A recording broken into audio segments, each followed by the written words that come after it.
The first time I saw my own funeral, my daughter was standing beside my coffin, completely silent. She didn't cry. She didn't look at the people around her. She just stared at the casket as if she was waiting for it to open.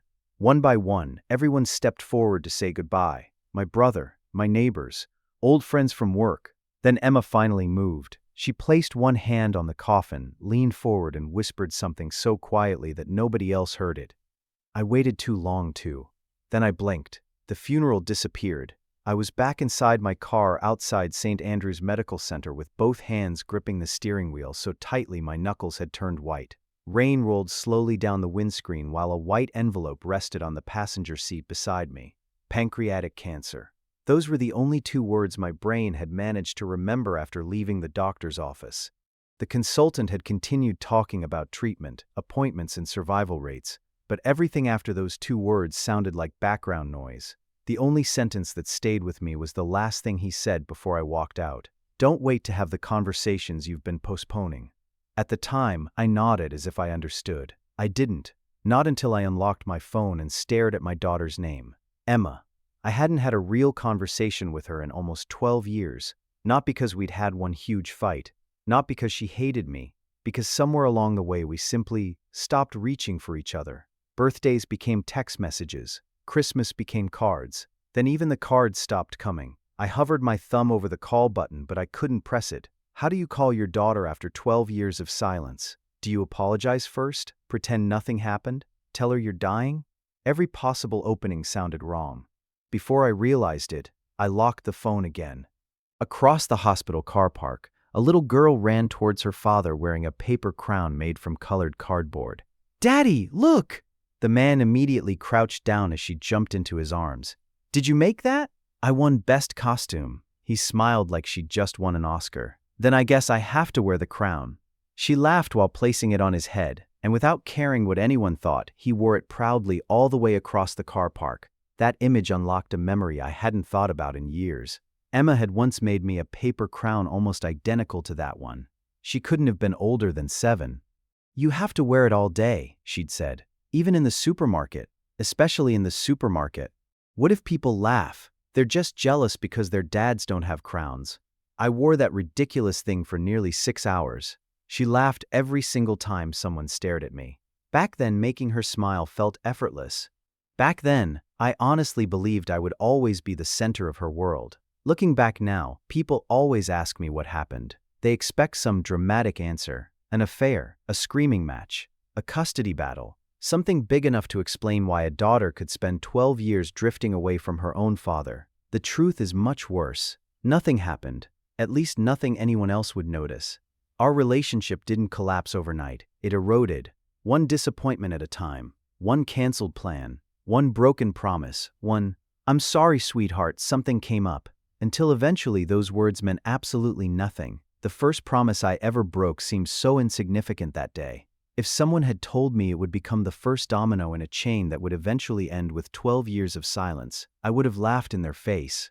Emma was 12 when she burst into my flat carrying a folded program from school. "Dad, guess what? What happened?" "I got picked for the talent show?" "You play guitar now." She grinned. "I've been practicing for months." I had no idea. I wanted it to be a surprise. She opened the program and pointed proudly at her name. Performance number 6, Emma Harper. For a moment, I just looked at her. She looked so excited, so hopeful. "So," she asked carefully, "you'll come?" "Of course." "No," she shook her head. "I mean really come." I frowned. "What does that mean?" She looked down at the floor before answering. "You missed my swimming final." I swallowed. "I know. And the science fair." "I know. And my Christmas concert." There it was. 3 events, 3 promises, 3 excuses, every single one of them real. Every single one of them completely meaningless to a 12-year-old girl. I walked over and knelt in front of her. "This time is different." "You promise?" "I promise." She held out her little finger. I laughed. "We're a bit old for pinky promises." "Not this one." I wrapped my finger around hers. "Deal." She smiled, hugged me tightly, and whispered, "I knew you'd be there." Standing there with her arms around me, I believed it too. Neither of us knew that in less than 2 weeks, one ordinary phone call from work would begin changing everything between us forever. The talent show was scheduled for Thursday evening. I checked my calendar 3 separate times that week just to make sure nothing could interfere. I even turned down a client meeting on Wednesday because I didn't want any chance of working late. Emma noticed. "You've never done that before. I told you I'd be there." She smiled without saying anything else, but I could tell she wanted to believe me. The next few days felt surprisingly normal. She called every evening to tell me how rehearsals were going. The songs kept changing because one student forgot the lyrics, another got sick, and someone accidentally broke a microphone stand. Listening to her laugh over problems that seemed so enormous to a 12-year-old reminded me how much of her childhood I'd already missed. On Thursday morning, she sent me a picture from school. She was holding her guitar with the biggest smile I'd seen in years. "Don't be late." I replied almost instantly. "Wouldn't miss it for the world." At 4 o'clock, I shut down my computer, grabbed my jacket, and headed for the car. The school was only 25 minutes away. Even with traffic, I'd have plenty of time. Then my phone rang. It was my manager. "Daniel, where are you?" "Leaving. We've got a problem." "What kind of problem?" "The Collins project. The client found a major issue. They're threatening to pull the contract unless someone gets here immediately." "I can't. You have to. I already told you I'm unavailable tonight." "I know, but you're the only one who understands the system." I closed my eyes. "I have somewhere important to be. So does everyone else, Daniel. This is business." For a few seconds, neither of us spoke. Then he added the sentence that trapped me. "If we lose this client, people could lose their jobs." I looked at the clock. 4:12 p.m. The talent show didn't start until 6. If I drove back, solved the issue quickly, and left by 5, I could still make it. "I'll be there," I said. That decision took less than 5 seconds. It would haunt me for years. When I arrived at the office, everyone looked panicked. The client was already on a video call. Voices were raised, documents covered every meeting room table, and nobody seemed to know what had gone wrong. An hour disappeared, then another. Every time I checked my watch, someone asked me another question. At 5:40, I finally stood up. "I have to go." "5 more minutes," my manager said. "It's not 5 more minutes. We're almost done." I should have walked out. I should have ignored him. Instead, I sat back down. By the time I reached my car again, it was already after 6:30. I sped toward the school, breaking more speed limits than I care to admit. I kept telling myself I'd still catch the end. Maybe she'd be one of the last performers. Maybe everything would be fine. Then traffic stopped. Blue flashing lights reflected across the motorway. A crash. Cars weren't moving at all. I stared at the line of brake lights stretching into the distance while my phone buzzed in the cup holder. "Emma." I answered immediately. "Dad?" "I'm on my way." There was cheering in the background. They just called my name. My heart dropped. "I'm stuck in traffic." A long silence followed. "Oh, I'll be there." Another silence. "It's okay." "No, sweetheart, listen. They're waiting for me." Before I could say anything else, she quietly said, "Bye, Dad." The line went dead. I don't remember the rest of the drive. I only remember running through the school entrance with my jacket half on. The hall was almost empty. Parents were taking photos. Children carried flowers and certificates. Someone was stacking chairs. A teacher recognized me immediately. "You must be Emma's father." "I made it." She hesitated. "I'm sorry. Where is she?" "The performance is finished about 15 minutes ago." I felt my stomach sink. "Was she good?" The teacher smiled. "She was wonderful." Those 3 words hurt more than if she'd told me Emma had been terrible, because I'd missed the one person who had needed me to see her succeed. As I turned to leave, I heard someone quietly call my name. Emma was standing alone in the corridor, still holding her guitar case. She looked at me for a few seconds before speaking. "I knew you'd have a reason." There was no anger in her voice. No shouting. No tears. That almost made it worse. I stepped closer. "I'm so sorry." "I know. I tried. I know. I can make it up to you." She forced a small smile. "You always say that." Those 4 words stayed with me long after we drove home in complete silence, because for the first time, I realized something had changed. She still loved me, but she had started expecting me to let her down. Emma barely spoke during the drive home. She looked out the window almost the entire time, resting her forehead against the glass while her guitar sat across her lap. I kept trying to think of something that would make things better, but every sentence sounded like another excuse before I even said it. "I'm proud of you," I finally managed. "Thanks.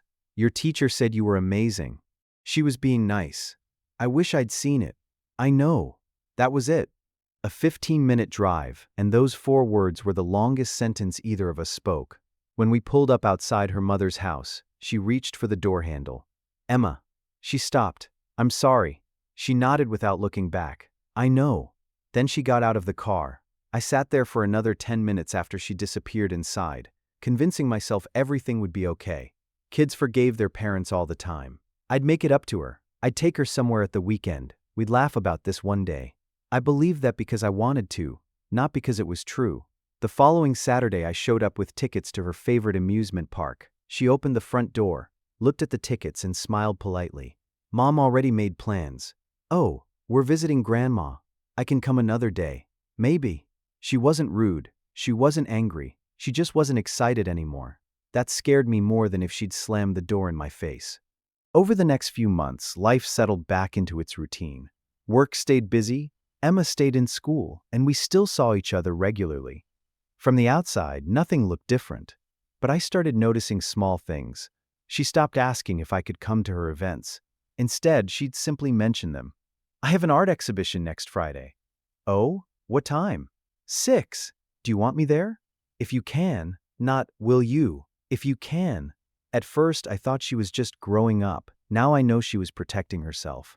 A few weeks later, I found a drawing she'd left in my car after we'd gone for lunch. It showed a little girl holding hands with a man wearing a paper crown. Across the top, she'd written in colorful letters, "My favorite place is wherever my dad is." I smiled when I saw it. I should have cried. Because even then, she still believed I was her safest place. I just didn't realize how quickly that belief was fading. A month later, she called again. "Dad? Hey, sweetheart. I got into the district art exhibition. That's amazing. They only picked 12 students. I'm proud of you." She hesitated before asking the question. "So, if you're free, I'll be there. You don't have to promise." "I'm promising anyway." Another short silence. "Okay." This time I was determined not to fail. I requested the afternoon off almost 3 weeks in advance. My manager approved it. I even wrote the exhibition date on the calendar hanging in my kitchen. Every morning I saw it. Every morning I reminded myself, "Don't mess this up." The exhibition was held in the town library, and Emma had spent weeks working on a painting she refused to show anyone before the event. "It's a surprise." "What if I want a sneak peek?" "No." "What if I bribe you with pizza?" She laughed. "Still no. I'll find out eventually. Only if you actually come." She smiled when she said it, but something about those words didn't feel like a joke anymore. The morning of the exhibition started perfectly. I left work early, picked up flowers, bought her favorite chocolate on the way. For the first time in months, I felt like maybe I was finally getting things right. Then my phone rang. It wasn't work, it was my younger sister. She was crying so hard I could barely understand her. "It's Dad." My heart stopped. "What happened?" "He collapsed." "When?" "About 20 minutes ago." "Where are you?" "The hospital." I didn't even think. I turned the car around. My father had suffered a massive heart attack. By the time I reached the hospital, doctors were already working on him. Hours passed in waiting rooms that all looked exactly the same. White walls, plastic chairs, coffee that tasted like warm water. Every few minutes someone would walk through the doors and everyone waiting would stand up, hoping for good news. Around 9 that evening, the consultant finally came out. He made it. Relief flooded through me so quickly that my legs almost gave way. My father was alive. Only then did I look at my phone. 17 missed calls, 9 messages, every single one from Emma. The last message simply read, "I guess something came up again." I stared at those words for what felt like forever. There it was again. Another completely valid reason, another broken promise, another memory where I wasn't standing beside my daughter when she needed me most. And deep down, I started wondering whether reasons mattered anymore, if the outcome was always exactly the same. I drove to Emma's house the next morning. I didn't call first. I didn't text. I just showed up carrying the flowers I'd bought for the exhibition. They'd already started to wilt. Her mother answered the door. She looked at the flowers, then looked at me. "You missed it." "I know. She's upstairs. Can I talk to her?" She hesitated before stepping aside. "She's been waiting." Those words hit me harder than I expected, not because she'd been angry, because she'd waited. I walked upstairs and found Emma sitting on her bed with headphones around her neck. Her painting leaned against the wall across from her. She looked at me for a second before looking away again. "I brought these. I held out the flowers. They're nice. I'm sorry. I know. I wanted to come. I know. My dad. I heard. She nodded before I could finish. Mom told me. So you understand? I do. I frowned. You do. She finally looked at me. If Grandpa was in hospital, of course you had to go. Relief washed over me. For one brief moment, I thought everything was okay. Then she quietly added, "It still doesn't change the fact that you weren't there." I opened my mouth. Nothing came out. She wasn't accusing me. She wasn't saying I'd made the wrong choice. She was simply stating a fact. The exhibition happened. She looked for me. I wasn't there. No explanation could change that. "I wish there had been two of me," I finally said. She smiled sadly. "Me too." I glanced toward the painting resting against the wall. "Can I see it?" She nodded. I walked over and turned it around. It showed a father sitting on a park bench while a little girl rested her head on his shoulder watching the sunset.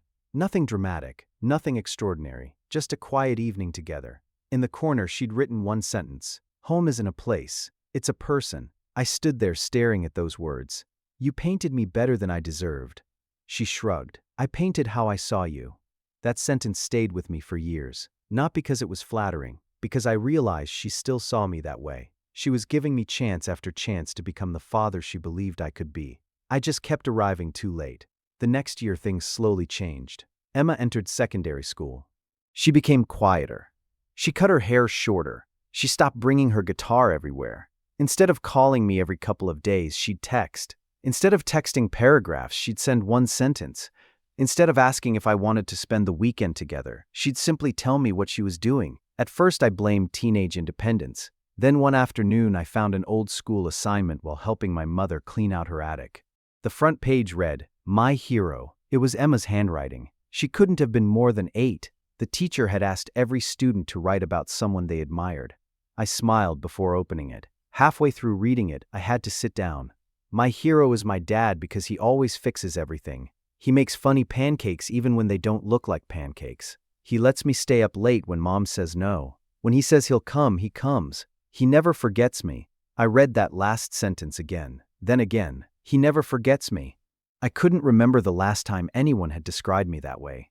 Because it wasn't true anymore. I folded the paper carefully and slipped it into my wallet. I carried it with me every single day after that. Not because it reminded me of who I was, because it reminded me of who I'd stopped being. A few months later, the school organized a parent-teacher evening. Emma asked if I'd come. She didn't sound excited. She sounded like she was checking a box. "I'll be there." This time I was, early. For the first time in years, her English teacher smiled when she saw me. "You must be Daniel." "I am. Emma talks about you."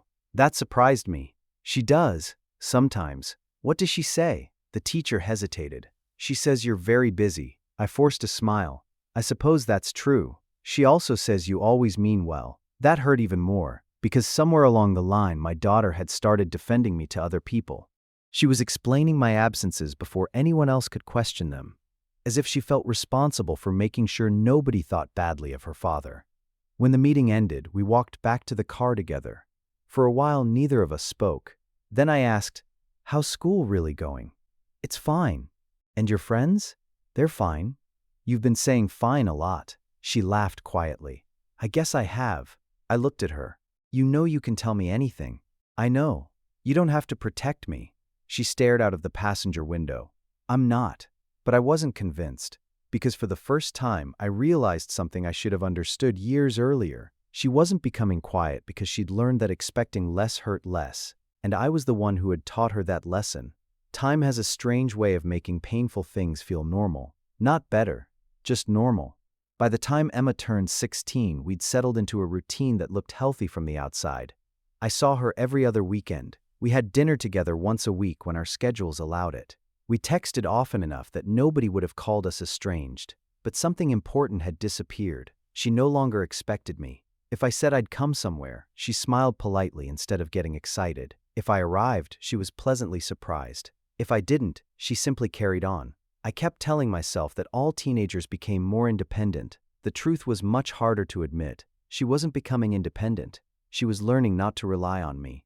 One Saturday, we were eating breakfast in a small cafe we'd been visiting since she was little. The owner recognized us immediately. "The usual," Emma smiled. "You still remember?" He laughed. You've been ordering the same pancakes since you were 6. She looked at me. I forgot about this place.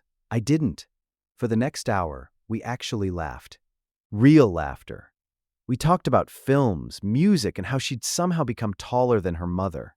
For the first time in years, everything felt easy again. As we stood to leave, she looked at me and said something that caught me completely off guard. You know, today felt like it used to. I smiled. It did. I missed this. So did I. Walking back to the car, I honestly believed we'd finally turned a corner. Then my phone rang. I ignored it. It rang again and again. Emma noticed. You should answer. It can wait. It might be important. I looked at the screen. Work. Again. I declined the call. A minute later, another call came from a different colleague. Then another. By the 5th call, Emma quietly sighed. You should probably go. No, it's okay. I said no. She looked at me with a small smile. They're not going to stop. I hated that she was right. I'll take you home first. You don't have to. I'm taking you home. The drive was almost silent. Not because either of us was upset, because we'd both been through this before. When I pulled up outside her house, she unbuckled her seatbelt. Thanks for breakfast. That's it? She looked confused. What do you mean? I thought we'd spend the whole day together. Oh, she genuinely looked surprised. I thought breakfast was the plan. It hit me immediately. Years earlier, she would have assumed we had the entire Saturday together. Now she'd automatically planned the rest of her day without me. Not because she didn't want me there, because she'd stopped expecting me to stay. I cleared my whole weekend. She smiled. Really? Really? For a second, I saw the old Emma again, the little girl who believed every promise. Then, do you want to go to the cinema? I'd love that. We spent the afternoon together. No work, no interruptions, just the two of us. When I dropped her home that evening, she hugged me before getting out. It was the first hug she'd initiated in almost 2 years. I drove home smiling. Then my manager called. The following Monday, I was called into his office. I've got a promotion for you. I should have been excited. Instead, my first question was, what's the catch? He smiled. More responsibility. Meaning, more clients, more travel, better salary. How much travel? A couple of days most weeks. I leaned back in my chair. 12 years earlier, I would have accepted before he finished speaking. Now all I could think about was Emma. I need time. He looked genuinely surprised. To think about a promotion? Yes. You've worked toward this for years. I know. He gave me 48 hours. That evening, I met Emma for dinner. Halfway through eating, I told her about the offer. That's amazing. It is. So why don't you look happy? Because I'd see you even less. She stopped cutting her food. You don't have to worry about me. I do. You've worked hard for this. I know. She smiled. Dad, yeah? You've always put work first. I felt something tighten in my chest. I don't want to anymore. She stared at me for a long moment. Then she asked the question I'd been dreading for years. Why now? I opened my mouth. Nothing came out. Because she was right. Why now? Why not when she was 12? Why not after the talent show? Why not after the art exhibition? Why had it taken losing almost everything for me to realize what actually mattered? I don't have a good answer. She nodded slowly. I didn't think you did. A week later, I turned down the promotion. Everyone at work thought I was crazy. My manager called it the biggest mistake of my career. Maybe financially it was. Personally, it was the best decision I'd made in years. But some decisions come too late. Because even though I finally started showing up, I couldn't get back the years I'd already missed. You can't rebuild trust by making one good choice after 100 disappointing ones. And I wouldn't fully understand that until the evening Emma sat across from me in a quiet park, looked me straight in the eyes, and asked a question that changed everything. Dad, did you ever actually want to be my father? I couldn't answer her. Not because I didn't know the truth, because I couldn't believe she'd reached a point where she genuinely needed to ask. I looked at her across the park table. The little girl who used to make me wear paper crowns was gone. Sitting in front of me was a young woman who had learned to hide disappointment behind calm questions. Emma, please don't answer if you're only going to tell me what you think I want to hear. I've always wanted to be your father. She held my eyes. Then why did work always win? There wasn't a hint of anger in her voice, just exhaustion. I looked down at my hands. When you were little, I told myself I was working for you. Better schools, better clothes, a better future. And when I got older, I didn't know how to stop. She nodded slowly. I think that's the saddest part. What is? I actually believe you. I frowned. You do? I believe you loved me. She swallowed. I just don't think you understood what I needed. Silence settled between us. Finally, she stood. I should go. Emma, she paused. I don't hate you. Those words should have made me feel better. Instead, they terrified me, because hate still leaves room for emotion. What I saw in her eyes wasn't hate. It was acceptance. The acceptance that some relationships never become what they were supposed to be. She hugged me before leaving. It was brief, polite, nothing like the hugs from her childhood. As she walked away, I had the overwhelming feeling that I'd just watched the most important person in my life quietly walk out of it. I was right. Over the next several years, our conversations became shorter. She went to university. I helped move boxes into her tiny student flat. We laughed while trying to fit a bookshelf through a doorway that was clearly too small. For a few hours, it almost felt normal again. When I left, she hugged me and said, "Drive safely." That became our relationship. Birthdays, Christmas, the occasional coffee, messages every few weeks, enough contact that nobody could say we'd stopped speaking, not enough to know what was really happening in each other's lives. Then one morning, everything changed. I woke up with a dull pain in my stomach. At first I ignored it. A few weeks later it got worse. Then came the weight loss. Then the constant exhaustion. I blamed stress. My GP didn't. He ordered scans. A week later I was sitting in a consultation room listening to a doctor explain something no one is ever prepared to hear. "Mr. Harper, the scans show a tumor." The rest of the conversation passed in fragments. Treatment, chemotherapy, surgery might not be possible, further tests, survival statistics. I barely heard any of it. I walked out of the hospital carrying an envelope that suddenly felt heavier than anything I'd ever held. When I reached my car, I unlocked my phone. Emma. 12 years of missed chances flashed through my mind. The talent show, the exhibition, the birthdays, the promises, the conversations I'd told myself we could always have later. There was no guarantee of later anymore. I pressed her contact, then stopped. What if she didn't answer? What if she did? What do you say to the daughter you've disappointed for most of her life? I drove home without calling. That night I couldn't sleep. Around 3 in the morning I found an old cardboard box in the wardrobe. Inside were dozens of photographs. Emma wearing the paper crown. Emma learning to ride a bike. Emma asleep on my shoulder during a road trip. Then I found something folded between 2 photo albums. It was the drawing she'd left in my car years ago. My favorite place is wherever my dad is. I sat on the bedroom floor crying harder than I had since my divorce. Not because I was afraid of dying. Because I suddenly realized something. For years I'd been asking myself when I'd lost my daughter. The truth was, I'd been losing her one ordinary day at a time.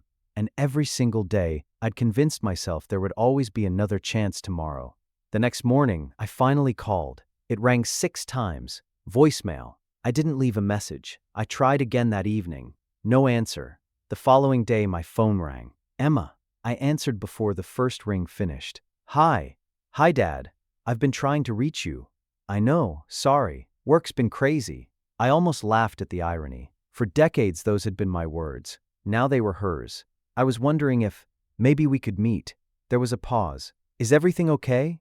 I looked at the hospital envelope on the kitchen table. For a second, I considered telling her the truth. Instead, I heard myself say, "I just miss you." Another silence. Then quietly she replied, "I miss you too." We arranged to have lunch that Saturday. I spent the entire week rehearsing what I wanted to say. I would apologize, really apologize. No excuses, no blaming work, no pretending I hadn't failed her. I'd tell her about the cancer. I'd tell her I was scared. I'd tell her she was still the best thing that had ever happened to me. Saturday came. I arrived 20 minutes early. I ordered 2 coffees. I waited. 10 minutes, 20, 30. Then my phone buzzed. A message from Emma. "I'm so sorry. Something came up at work. Can we do next weekend instead?" I stared at the screen. For a moment, I almost laughed. Not because it was funny, because life had somehow come full circle. The same words I'd used to disappoint her for years had found their way back to me. Only this time, I understood exactly how they felt.